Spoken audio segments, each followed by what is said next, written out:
Good morning, class 5th. Welcome back to your English classes.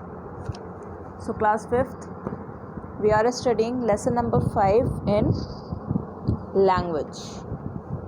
Isn't it?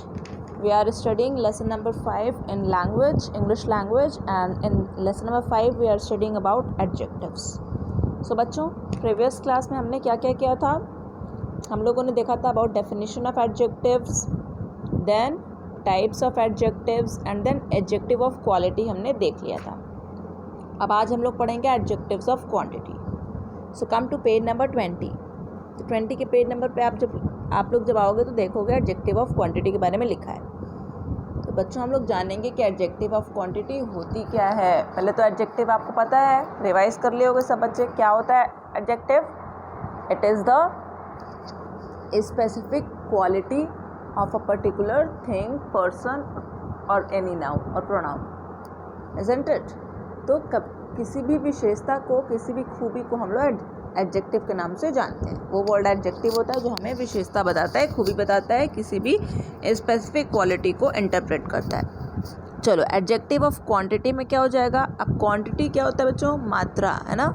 किसी भी चीज़ का measurement जो होता है that is known as quantity. तो हम पहले पढ़ेंगे इन दोनों सेंटेंसेस को. The sister gave me some fruits at morning. I have enough time to study this matter. तो ऊपर वाले सेंटेंस में सम को बोल्ड में लिखा है और सेकंड वाले सेंटेंस में एनफ को बोल्ड में लिखा है. सम जो फर्स्ट सेंटेंस है, the sister gave me some fruits at morning. तो यहाँ पे सम जो है आपको क्या बता रहा है कि कुछ फ्रूट्स जो हैं इस पर्टिकुलर व्यक्ति के बहन ने इसको खाने के लिए दिए सुबह में. तो कुछ फल दिए. अब यहाँ पे फलों की क्वांटिटी को बताया जा रहा है, मात्रा को बताया जा रहा है. ठीक है कि हाँ भाई कुछ फल खाने को दिए गए थे. उसी तरीके से सेकेंड सेंटेंस में I have enough time to study this matter. यहाँ पे जो इंडिविजुअल बीइंग है, जो पर्सन है, वो क्या कह रहा है? कह रहा है कि मेरे पास पर्याप्त समय है इस मैटर को पढ़ने के लिए, इस चीज़ को, पर्टिकुलर चीज़ को पढ़ने के लिए मेरे पास एनफ ऑफ टाइम है, पर्याप्त, सफिशिएंट टाइम है. तो यहाँ पे भी जो आपको समय के बारे में बताया गया कि समय यहाँ पे क्या है? पर्याप्त है, एनफ है. तो this is a kind of also adjective. Some और एनफ यहाँ पे एडजेक्टिव्स हैं since they tell us about the nouns and ठीक है, some nouns about fruits and time respectively. Some tells us how much fruits the sister gave. Some हमें क्या बताता है कि कितना फ्रूट सिस्टर ने दिया. और enough tales us how much time I have, कि कितना समय है उस बंदे को पढ़ने के लिए कोई भी चीज़. These adjectives are adjectives of quantity. तो यहाँ पे आपने मात्रा के बारे में, मेजरमेंट के बारे में देखा, तो इसको हम लोग एडजेक्टिव ऑफ क्वांटिटी बोलेंगे. ठीक है, और ये हमने आप लोगों को पहले ही पार्ट में बता दिया था कि आप लोगों को डेफिनेशन कैसे लिखनी है. ठीक है, सेकेंड नंबर डालोगे एडजेक्टिव ऑफ क्वांटिटी और क्या डेफिनेशन लिख दोगे? N adjective of quantity is an adjective that tells us about the quantity of a thing. और एग्जाम्पल क्या हो जाएगा? सम, एनफ एंड मच. चलो, it answers the question how much. तो एडजेक्टिव जो है इसमें आपको कौन सा एडजेक्टिव के बारे में, मतलब किस तरीके का आपको आंसर मिलेगा कि हाउ मच, कितना, मात्रा बताइए हमें. चलो, एडजेक्टिव ऑफ क्वांटिटी देख लिया, समझ में आ गया. आगे बढ़ेंगे एडजेक्टिव ऑफ नंबर पे. Read the following sentences carefully. All the children saw that great event by themselves. Second, they will see you after 3 months. तो फर्स्ट सेंटेंस में क्या बोल रहा है? All the children saw that great event by themselves, कि जितने भी बच्चे थे उसमें सारे बच्चे, ऑल मने सारे बच्चे. अगर क्लासरूम में 50 बच्चे बैठे हैं तो टोटल 50, ऐसा नहीं है कि 49 बच्चे हो जाएंगे. ठीक है, all the childrens saw the great event, सारे बच्चों ने इस ग्रेट इवेंट को देखा. बाय देमसेल्व्स, बाय देमसेल्व्स मतलब अपने से देखा, ये नहीं कि उनकी जगह पे कोई और बैठा हुआ था. उन बच्चों ने इवेंट को सामने से देखा, सारे बच्चों ने. तो यहाँ पे ऑल जो है ये हमें क्या इंडिकेट करता है? It tells us about the number of students. ठीक है, यहाँ पे नंबर ऑफ स्टूडेंट्स के बारे में आप जान पा रहे हो कि जो बच्चे हैं वो क्या हैं? All in number. ऑल मतलब उन बच्चों की संख्या हमें यहाँ पे पता चल जा रही है. They will see you after 3 months. ठीक है, तो इस सेंटेंस में बताया जा रहा है कि आपसे हम 3 महीने बाद फिर मिलेंगे. ठीक है, तो कितने महीनों बाद मिलेंगे? 3 मंथ्स बाद मिलेंगे। देख रहे हो यहाँ पे नंबर का हमें यूज़ करना पड़ रहा है, जैसे कि 3 हो गया, 4 हो गया, न्यूमेरिकल आपके जो नंबर सिस्टम है उसका यूज़ हो रहा है, ऑल का इस्तेमाल हो रहा है। तो ये क्या बता रहा है आपको? Adjective of number. चलो, the words all and 3 are adjectives since they describe the nouns, children and months respectively. All tells us how much children were present. all हमें क्या बताता है? कितने बच्चे प्रेजेंट थे। और 3 हमें क्या बता रहा है? how many months they will see you, कि कितने महीने बाद वो लोग आपको मिलेंगे। all and 3 are adjectives of number। ठीक है, समझ में आ गया। अब फिर वही कहानी, आप लोग थर्ड नंबर डालोगे, एडजेक्टिव ऑफ नंबर लिखोगे और एडजेक्टिव ऑफ नंबर के नीचे क्या लिखोगे?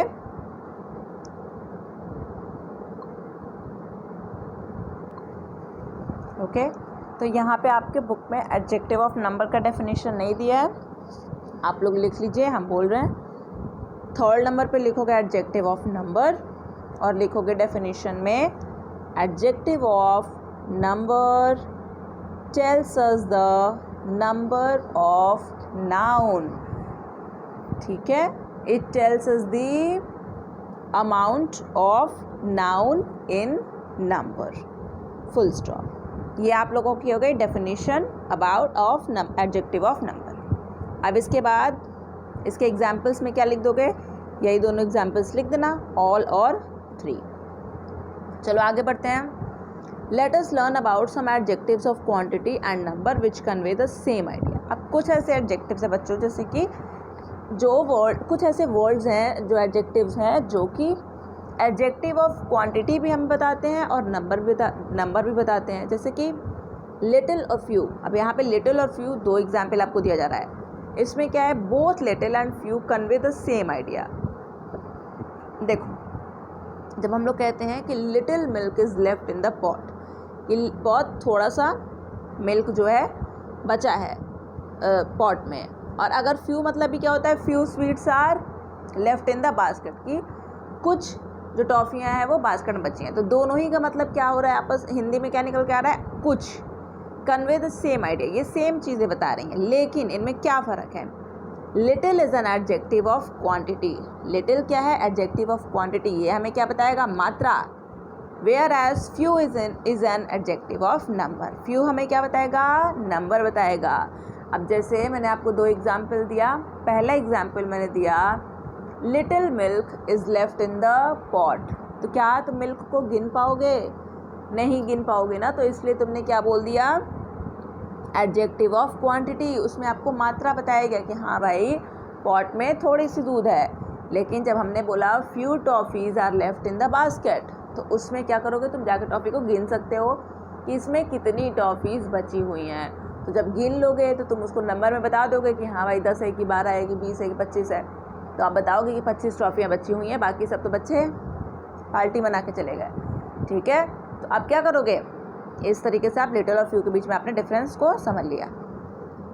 आगे बढ़िए, क्या लिखा है? Little is used with uncountable nouns, underline कर लीजिए। While few is used with countable nouns. तो मिल्क क्या हो गया? अनकाउंटेबल, और टॉफ़ीज़ क्या हो गई? काउंटेबल हो गई। इस तरीके से हमने आपको एग्जाम्पल देके समझा दिया। देखिए आपके बुक में लिखा है example, a little milk, a little water. Milk और वाटर क्या होता है? अनकाउंटेबल। उसी तरीके से आप few boys, a few kites. Boys और काइट्स क्या है? लड़के और पतंग को क्या कर सकते हो? गिन सकते हो। अब मच और मैनी में डिफरेंस समझ लो। Much and many also convey the same idea. Much और मैनी की कहानी भी वही है। एक ही तरीके से ये दोनों देखने में हमें लगते हैं कि मच और मैनी का हम लोग कहीं पे भी यूज़ कर देंगे, लेकिन इनमें भी वही बात डिफरेंस है। But much is use to show the quantity. Much को हम लोग किस लिए इस्तेमाल करते हैं? क्वांटिटी को शो करने के लिए।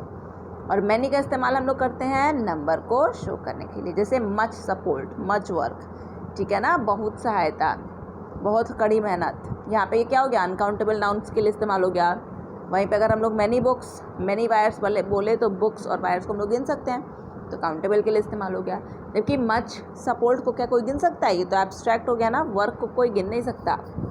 चलो एक्सरसाइजेज को हम लोग करेंगे in the format of PDF। Let's move further.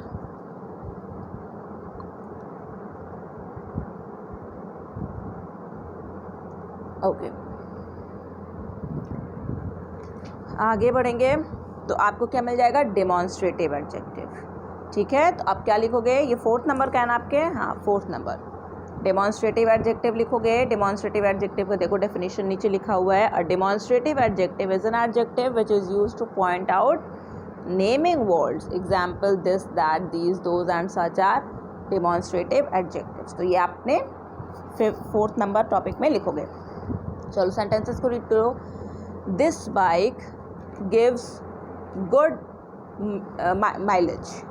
तो और दूसरा क्या लिखा है, I can see that old house. तो पहले सेंटेंस में लिखा है दिस बाइक, ये जो बाइक है, पर्टिकुलर बाइक, जो भी बाइक हो, पैशन हो, हीरो होंडा हो, और भी दुनिया तरीके में जो भी तरीके की बाइक्स आती हैं, ये जो पर्टिकुलर बाइक है ये हमें गुड माइलेज देती है, मतलब कम पेट्रोल लेती है और ज़्यादा दूर तक और बहुत अच्छे स्पीड से चलती है।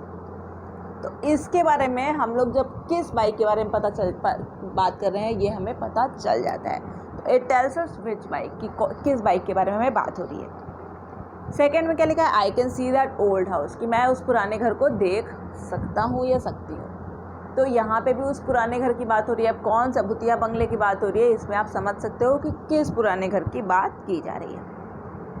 तो यहाँ पे जो वर्ड्स है दिस और दैट, ये सब क्या है, एडजेक्टिव्स हैं, क्योंकि दिस किसको डिफाइन कर रहा है यहाँ पे, बाइक को, और दैट किसको डिफाइन कर रहा है, हाउस को। ये क्या कर रहे हैं, पॉइंट आउट कर रहे हैं हम लोग ऑब्जेक्ट्स को इस तरीके से, दिस और दैट के यूज से। ठीक है, therefore this and that are demonstrative adjectives. अब डेमॉन्स्ट्रेटिव एडजेक्टिव क्या करते हैं हम लोग, पॉइंट आउट करता है कि किस पर्टिकुलर थिंग के बारे में बात किया जा रहा है। तो it answers the question which one, कि कौन से पर्टिकुलर चीज़ के बारे में बात हो रही है। आगे आ जाओगे इंट्रोगेटिव एडजेक्टिव्स। तो 5th नंबर लिखोगे, इंट्रोगेटिव एडजेक्टिव की डेफिनेशन लिखोगे। An interrogative adjective is an adjective which ask a question, example what, whose and which are interrogative adjectives. तो इंट्रोगेटिव एडजेक्टिव क्या होता है, जहाँ पे भी आप क्वेश्चन रेज करोगे वहाँ पे आप इंट्रोगेटिव एडजेक्टिव का इस्तेमाल कर सकते हो। जैसे ऊपर के सेंटेंसेस पढ़ेंगे, what film have you seen, whose house is this, which fruit do you like most. पहले सेंटेंस में आपको पूछ रहा है, जो क्वेश्चनिंग सेंटेंस है, इंट्रोगेटिव है, तो पूछेगा what film have you scene, कि कौन सी फिल्म तुमने देखी है। सेकंड में क्या पूछा, हुज हाउस इज दिस, ये किसका घर है। और थर्ड में पूछा विच fruit do you like most, कि कौन सा फ्रूट तुम्हें सबसे ज़्यादा पसंद है। तो व्हाट, हुज, विच ये सब क्या हो गया, इंट्रोगेटिव एडजेक्टिव का इस यूज़ हो गया। इंट्रोगेटिव एडजेक्टिव की तरीके से हम लोग यूज़ करेंगे, क्योंकि क्या डिस्क्राइब करते हैं, व्हाट किसको डिस्क्राइब किया, फिल्म को, विच किसको डिस्क्राइब किया, हाउस को, सॉरी फ्रूट को, और हुज ने किसको डिस्क्राइब किया, हाउस को। तो as they ask questions these adjectives are called interrogative. चलो ये हो गया आपका 5th नंबर। अब आ जाओ लास्ट 6th नंबर पे, and then the chapter will be finished. 6th number पे लिखा है अबाउट पोजेसिव एडजेक्टिव्स। तो पोजेसिव एडजेक्टिव का डेफिनेशन में क्या लिखोगे, a possessive adjective is an adjective that shows possession or belonging, example his, her, our and your. तो possessive adjective क्या करता है आपको, ये किस प्रकार का एडजेक्टिव है, ये पोजेशन शो करने के काम आता है, या फिर आपसे जो चीज़ें रिलेटेड हैं, जो आपकी बिलोंगिंग्स हैं, जो आपसे जुड़ी हुई चीज़ें हैं। जैसे कि ये उस बच्चे की किताब है, तो उस बच्चे की किताब है, ये उस पर्टिकुलर बच्चे की किताब है, इसको हम लोग पोजेसिव एडजेक्टिव के अंडर में लाएंगे। जैसे कि his, her, our and your. तो ये पूरा लिख लोगे तुम लोग कॉपी में, पॉइंट नंबर 6 डाल के। A possessive adjective is an adjective that shows possession or belonging, example his, her, our and your. तो समझ में आ गया। ऊपर के दोनों सेंटेंसेस पढ़ेंगे हम लोग। क्या लिखा है, my uncle is waiting for me, he sold his old house. तो इस फर्स्ट सेंटेंस में लिखा है my uncle is waiting for me, मतलब मेरे अंकल मेरा वेट कर रहे हैं, किसी और के अंकल नहीं है, किसके हैं, मेरे हैं। तो माई जो है यहाँ पे क्या बता रहा है कि किसके अंकल वेट कर रहे हैं, किस बच्चे का अंकल वेट कर रहे हैं। और सेकंड में क्या है, ही सोल्ड हिज ओल्ड हाउस, कि उसने अपने घर को बेच दिया। ठीक है ना, तो उस पर्टिकुलर व्यक्ति के बारे में बताया जा रहा है, पर्सन के बारे में बताया जा रहा है कि उस पर्सन ने, उस इंडिविजुअल बीइंग ने अपना घर बेच दिया। तो इस तरीके से आप पॉजिटिव एडजेक्टिव को यहाँ पे समझ पाओगे। My and his are adjectives. My tells us that the uncle belongs to me. My जो है क्या बता रहे हैं यहाँ पे कि जो अंकल हैं वो मेरे से बिलोंग करते हैं। Or is possessed by me. His old house means the old house possessed by him or belongs to him. These are adjectives which show possession or belonging. ठीक है, तो वो एडजेक्टिव्स जो पोजेशन और बिलोंगिंग आपको बताते हैं, अधिकार आपका जैसे बताते हैं वो, तो वो क्या हो गया आपका पॉजिटिव एडजेक्टिव्स के अंतर्गत आते हैं। It answers the question whose. तो पॉजिटिव एडजेक्टिव कौन से क्वेश्चन का आंसर करता है? हुज, किसके हैं। ठीक है, यहाँ पे होता है आपका lesson number 5 complete. I hope जो आपको कुछ समझ में आ गया होगा, सारी टॉपिक्स आपको एडजेक्टिव और types of adjectives, this should be clear in your mind. And if you have any problem, अगर आपको कोई परेशानी है तो you can comment on this video and ask me the question. Okay class, thank you.